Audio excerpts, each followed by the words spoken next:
Bismillah, alhamdulillah, salatu wassalamu ala rasulillah. Do ndalemi inshallah shkurtimisht në lidhje me një temë ka të bëjë rreth një prej veprave, prej gjendjeve, të cilën e do Allahu i lartësuar. Dhe inshallah në vijim do shkëpusim disa prej atyre, ndoshta vepra, ndoshta cilësi, ndoshta edhe marrëdhënie, raporte, të cilat Allahu i lartësuar na ka lajmëruar, apo profeti alayhis salam na ka lajmëruar se këto Zoti i gjithësisë i do. Dhe s'ka dyshim që për një besimtar i cili është i mençur dhe është me ambicie dhe me synime të larta, nëse konstaton dhe dëgjon se diçka Allahu i lartësuar e do, e pëlqen atë dhe është problem, patjetër që duhet ta bëj pjesë të vetes së tij. Nuk duhet të privohet nga kjo gjë. Dhe ajo që kemi përzgjedhur sot është diçka shumë e dëgjuar. Alhamdulillah, Zoti dhe një mas shumë dëgjuar, çdo musliman përpiqet ta praktikojë në maksimum. Mirë po, në çdo moment dhe në çdo rast ka vend për përmirësim. Dhe ajo ka të bëjë me pastërtinë.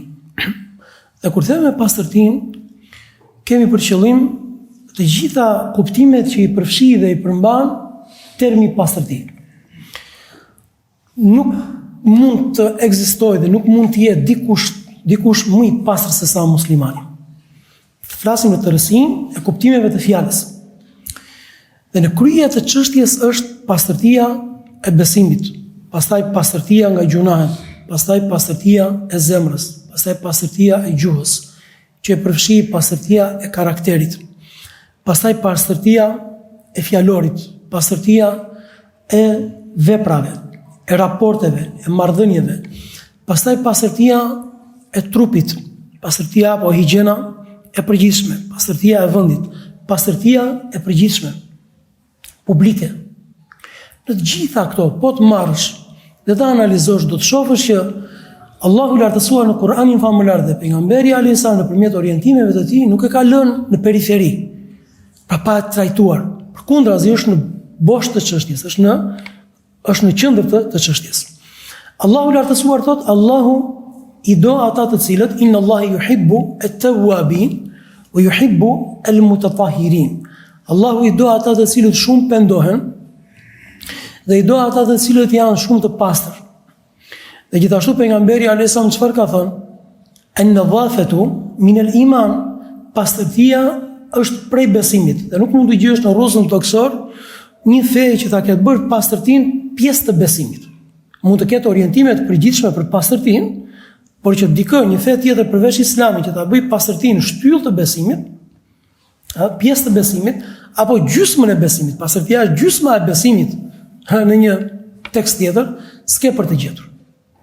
Pra edhe njëre theksoj mund të gjesh orientimet përgjithshme për pastërtinë, ri pastër, qendro pastër, sillu pastër, mirë po asnjëherë që të jetë pjesë përbërëse ose të ketë gjysma apo pjesë përbërëse e fesë. Tani, ka jashtëzakonisht shumë për të folur në lidhje me këtë temë, mirë po ne do ta përmbledhim brenda pak minutave, inshallah Zotit. Shtylla kryesore, ose kur në momentin që ne dëgjojmë që muslimani është i pastër, gjë e parë që duhet të kemi parasysh është pastërtia e besimit. Dhe në momentin që ne e dëgjojmë këtë urdhër, këtë orientim, gjë e parë që duhet të na shkojë në mendje është pastërtia e besimit. Nëse dikush nuk posedon pastërtinë e besimit, atëherë nuk i vlen pjesa tjetër, mund t'i vlej për përditshmërinë e tij, për dunjan e tij, pjesa tjetër, format e tjera të pastërtisë. Mirë po të gjitha zhvlerësohen. Në momenti që robi ka pastërtinë e besimit, dhe çdo të pastërtia e besimit është tauhidi, është veçimi i Allahut të lartësuar në adhurim. Pra imagjino pak, vendin më kryesor në lidhje me këtë temë e zë pastërtia e besimit, e imanit, tauhidi, veçimi i Allahut të lartësuar me adhurim. Që do thotë, në adhurimet tona ne ja dedikojmë vetëm Allahut të lartësuar. Adhurimi ynë që ne i dedikojmë Zotit të gjithësisë është i pastër, është i dëlir, është i kulluar, është i filtruar. S'ka në të hipokrizi, nuk ka në të idhujtari, s'ka në të paganizëm. Nuk ka adresim të i adresojë dikujt tjetër përveç Allahut të lartësuar, vetëm Zotit të gjithësisë. Dakor? S'ka asnjë fajsim atje. Jo vetëm paganizëm apo idhujtari. Atje edhe syfajsi nuk ka, që do thotë ne angazhohemi me këtë formë pastërtie në maksimum. Bëjmë niyetin, filtrojmë niyetat tona, qëllimet tona, dhe në momentin kur i dedikojmë Allahut të lartësuar një adhurim, e para punës duhet të jetë vetëm për Allahun lartësuar, për askën tjetër, dhe duhet të jetë në nivelin më të lartë të cilësisë. Dhe këtu pastaj të hyjnë apo futen kuptimet e fjalës la ilaha illallah, nuk meriton dikush adhurimin përveç Allahut të lartësuar. Ashtu. Kjo është e para jashtëzakonisht e rëndësishme. E dyta shumë e rëndësishme, pastërtia prej mëkatit. Pastërtia prej gjunahut.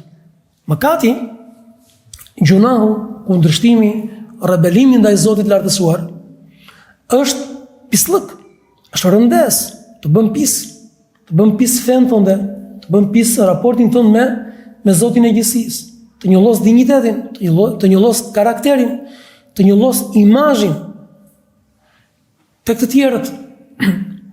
Për këtë arsye, kur themi pastërti, Allahu i do ata të cilët janë të pastër, sa më të pastër të jemi në raport me gjunahet, me mëkatet, me kundërshtimet, me veset, aq më shumë na do Allahu i lartësuar. Aq më i dashur është ky person tek Allahu i lartësuar. Prandaj kjo është e dyta, jashtëzakonisht e rëndësishme. Allahu i lartësuar i do ata të cilët janë të pastër në besimin e tyre, të pastër në raport me gjunahet, përpiqen të mos njollosen në raport me gjunahet. Po nëse ndodh që njollosen dhe bëhen pis, dhe mëkatojnë, dhe bëjnë gjunahe, dhe kush prej nesh nuk e bën diçka të tillë, kush më shumë dhe kush më pak dhe kush në një formë dhe kush në formën tjetër, atëherë kalon direkt në procesin e pastrimit. Që është pendimi, që është ajo vendimarrja për të përmirësuar, shkërkim falja, pse jo nëse shoqërohet me lot, është akoma më shumë e mundshme që të falet robi dhe të pastrohet nga Allahu i lartësuar.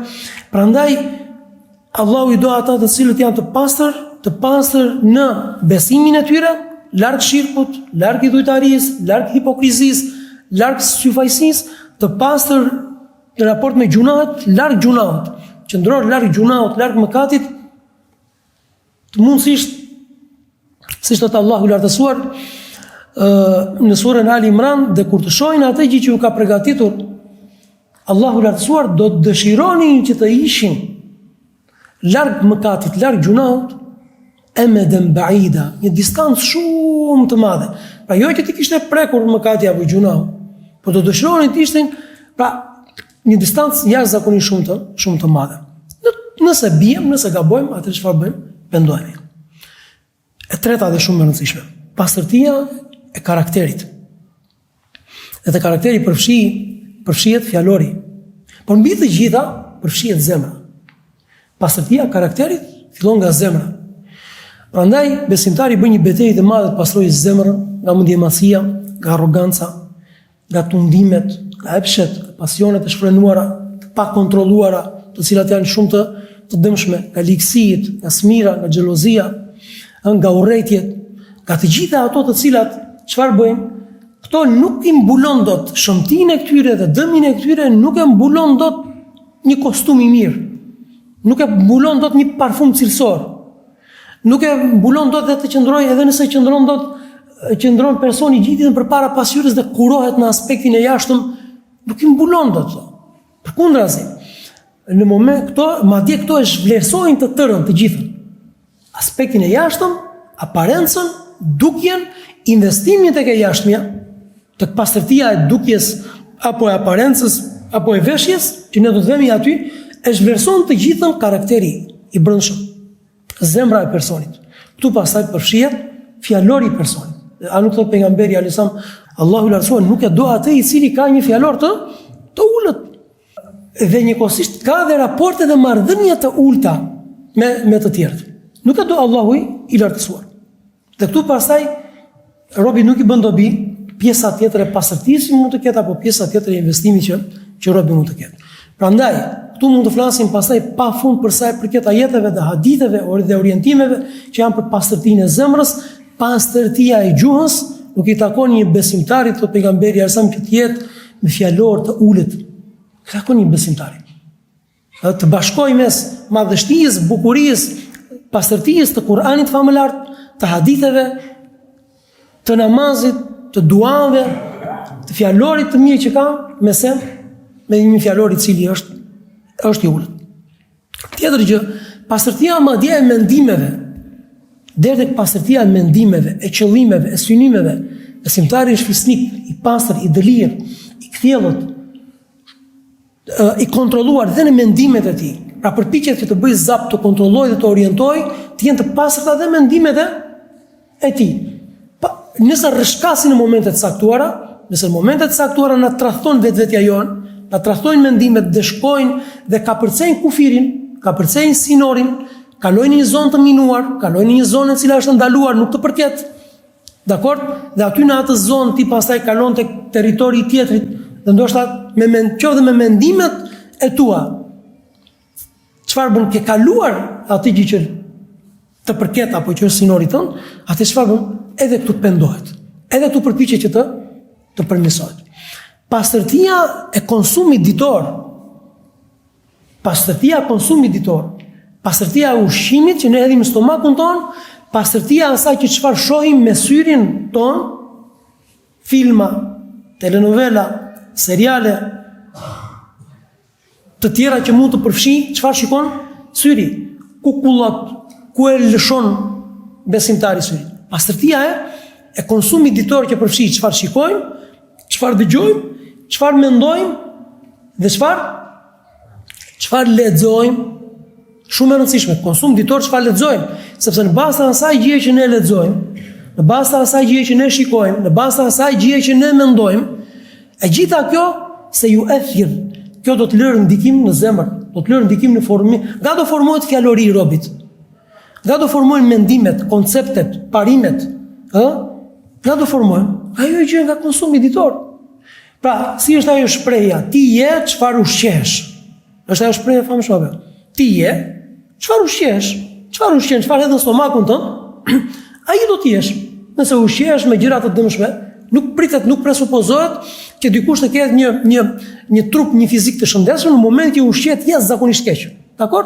Mirë, çfarë hedh në trurin tënd? Çfarë hedh në zemrën tënde?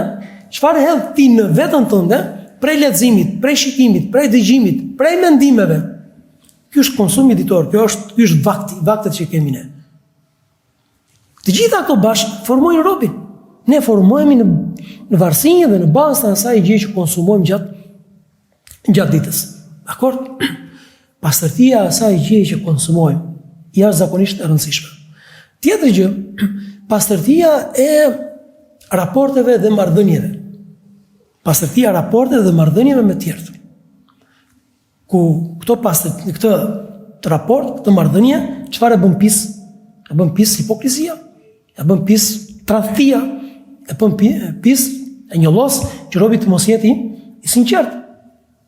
Prandaj personi, çfarë thot Xheriri ibn Abdillah, i kam dhënë besën të dërguar të Allahut të lartësuar ala iqamis salati wa ita'iz zakati wa nushi li kulli muslim. I kam dhënë besën të dërguar të Allahut të lartësuar se do ta fal namazin rregullisht, se do ta jap zakatin rregullisht dhe do të kem pastërti dhe dëmshuri dhe dashamirësi për çdo musliman. Pra do të jemi pastër në raportet që unë do ndërtoj me çdo musliman. Prandaj pastërtia në raporte dhe në marrëdhënie është jashtëzakonisht e rëndësishme. Këtu tani kalojmë tek ajo e cila nuk është pak e rëndësishme, është jashtëzakonisht e rëndësishme dhe që bëhet pastaj pastërtia e trupit, e fizikut, higjiena vetjake, higjiena personale, pastërtia e ambientit ku muslimani jeton, deri tek pastërtia, tek kontributi i muslimanit tek pastërtia publike. Imagjinoni deri ku shkon pejgamberi, ku shkon Islami dhe thotë, dhe prej fesë dhe prej imanit është imatatul edha anit tariq, të heqësh një pengesë, një pislëk, një gjë të dëmshme, një gjë të rrezikshme nga rruga. Deri këtu shkon. Nëse përsa i përket pastaj higjienës vetjake, po dhe për të gjitha këto bashk, në tërësi, të gjitha obligimet fetare, orientimet fetare kanë në thelb, kanë në brendësi pikërisht pastërtinë. Të gjitha obligimet, merre që nga shahadeti, namazi, Dakord? Shahadeti. Pastron, çfarë të pastron? Besimin, fen, namazi. Çfarë të pastron? Nga çdo gjë. Inna salata tanha 'anil fahsha'i wal munkar. Namazi e ndalon robin, e pengon nga punët e këqija, nga gjërat e neveritshme, nga gjërat e zakati. Pse quhet zakat? Pastërti, një prej kuptimeve të zakatit është rritje, shumim, shtim, dhe kuptimi i dytë është pastrim. Apo jo? Ka sa të pastron zakati? Kush më thon? Pasurinë. Por dhe jo vetëm pasurinë, pastron pasurinë nga diçka që mund të ndërhyrë, mund të jetë futur në të ndaluar. Apo jo? E dyshimt, jo e duhur, pastron robin mbi të gjitha, nga kooperacia, nga sëmundjet e zemrës, nga sëmundjet e brendshme. E njëjta gjë, të gjitha obligimet. Tani për sa i përket, ta përfundojmë, pastërtisë, higjiena vetjake dhe higjiena personale tek muslimani, është jashtëzakonisht e rëndësishme. Vjen një person një ditë te pejgamberi alayhis salam e pa i dërguar i Zotit, që ky njeri ishte veshur jo mirë, me rroba jo të mira, dhe dalloi në mesin e njerëzve me veshjen e tij. Dhe i thot pejgamberi alayhis salam, i thot, të ka dhënë ke pasuri, posedon pasuri?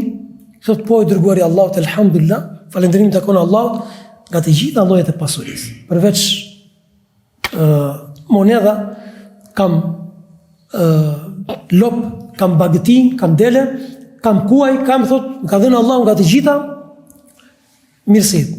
Atëherë thot pejgamberi alayhis salam, atëherë ti shohni Allahu lartësuar shenjat e mirësisë dhe të begatisë që të ka dhënë.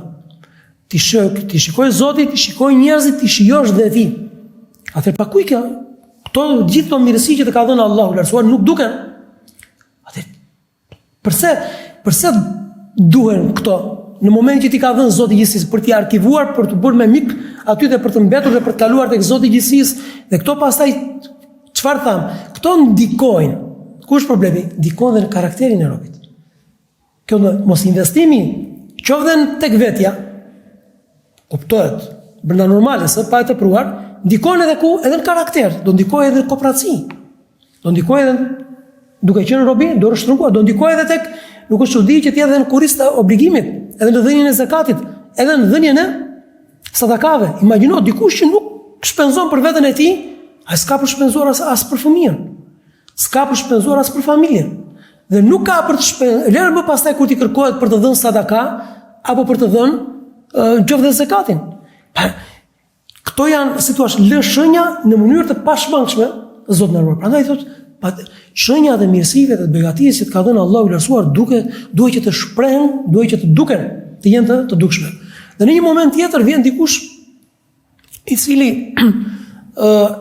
nuk ishte kujdesur për flokët e tij. Pa i kishte flokët të pasistemuara, të shpërndara, dhe thot pejgamberi alayhis salam, ti thot nuk gjete një krër apo diçka që ti rregulloje flokët e tua? Dhe thot kur dikush prej jush është në këtë gjendje, atëherë të rregullohet. Dhe nëse rrobën e tij e bën pis, ta laj. Ta shkojë dhe ta pastroj, ta laj atë dhe të mos dalin në publik, të mos dalin tek njerëzit në këtë gjendje. Madje në një orientim tjetër i pejgamberit alayhis salam ishte kur shkoni sidomos vizitë tek njëri tjetri, pastrohuni, rregullohuni dhe vishuni bukur. Kur shkoni vizitë, dhe sidomos kur shkojmë ne në xhami, duhet të konsiderojmë veten tonë si vizitor. E para punës njerë ku? Të shtëpia Allahut të lartësuar. E dyta tek njëri tjetri. Pra, në aspektin e institucionit të vendit, jemi në shtëpinë e Allahut të lartësuar. Pastaj, duke qenë se takojmë edhe njëri me tjetrin, atëherë shtohet akoma më shumë dhe bëhet dyfish përgjegjësia. Merr dhe analizo pastaj të gjitha orientimet e pejgamberit alayhis salam. Për sa i përket, shikoni, prerja e thonjve, kujdesi për higjienën trupore, që ka nënsjetullat, pastrimi, heqja e qimeve. Miswaku, që pejgamberi alayhis salam ka thënë, e pastron gojën dhe është e dashur për Allahun e lartësuar. Miswaku apo furça apo tjetër që nga bërja sunet përsëri është në funksion të pastërtisë dhe në funksion të higjienës. Larja, gusli, në momenti që pranon Islamin, minimumi ditën e xuma, Edhe çdo ditë nëse dikush pra e ndjen të nevojshme apo në varësi të punës, në varësi të nevojës të angazhimeve. Abdesti 5 herë në ditë, minimumi. Dhe kemi po ashtu është e përqyeshme që të thuhet pas abdestit Allahu e do atë i cili pendohet dhe e do atë i cili është i pastër. Tjetër gjë, pra, po të marrësh dhe po të mbledhësh që të gjitha orientimet e dërguar të Zotit lartësuar, do të shohësh se pastërtia është tamam siç e ka graduar, siç e ka pozicionuar pejgamberi sa pjesë e besimit apo gjysma e imanit. Ajo që ne na lipset është ta bëjmë plan dhe pjesë të përditshmërisë tonë, a më do Allahu lartësuar në këtë aspekt. Besimin e kam të pastër, fjalorin e kam të pastër, karakterin e kam të pastër, raportet, marrëdhëniet me njerëz e kam të sinqerta. Tjetër, pastaj për sa i përket higjienës, për sa i përket dukjes, për sa i përket faktit që jam ngjitur krah më krah, shpinë më shpinë me vëllezërit, vëlla mos shqetësoj dikë, ai i cili ka ngrënë qep, ai i cili ka ngrënë hudhër, të qëndrojë në shtëpinë e tij dhe mos na bashkangjitet, thot pejgamberi alayhis salam, në namazet tona me xhamat. Pse? Sepse e lëndon, e mundon melekun, me lajket që prezantojnë, mundon dhe besimtarin. Andaj çështja e pastërtisë, vëllezër, është jashtëzakonisht e rëndësishme. Nëse duam që të jemi të dashur tek Allahu i lartësuar, atëherë duhet patjetër ta kemi pjesë për dishmërisë tonë ose pjesë ta kemi dert, të jemi të pastër në gjitha kuptimet. Dhe këtu nëpërmjet këtyre orientimeve ne kuptojmë dhe madhështinë e kësaj feje që pasha Zotin e gjithësisë, të trajtuara në këtë formë dhe të përfshira dhe të kapura në të gjitha aspektet, në të gjitha porët e jetës, absolutisht nuk e për të gjetur verse në Islam, që e falenderojmë Allahun lartësuar që na ka bërë musliman. Kjo ishte dhe kërkojmë Allahut lartësuar që të na pastrojë ne në zemrat tona, në gjuhën tonë, në veprat tona, ta pastrojë pikë së pari nga mëkatet dhe ta kofshim Allahun lartësuar në botën tjetër në këtë gjendje të pastër në gjitha kuptimet. Subhanakallahumma bihamdika, ashhadu an la ilaha illa anta, astaghfiruka wa atubu ilayk.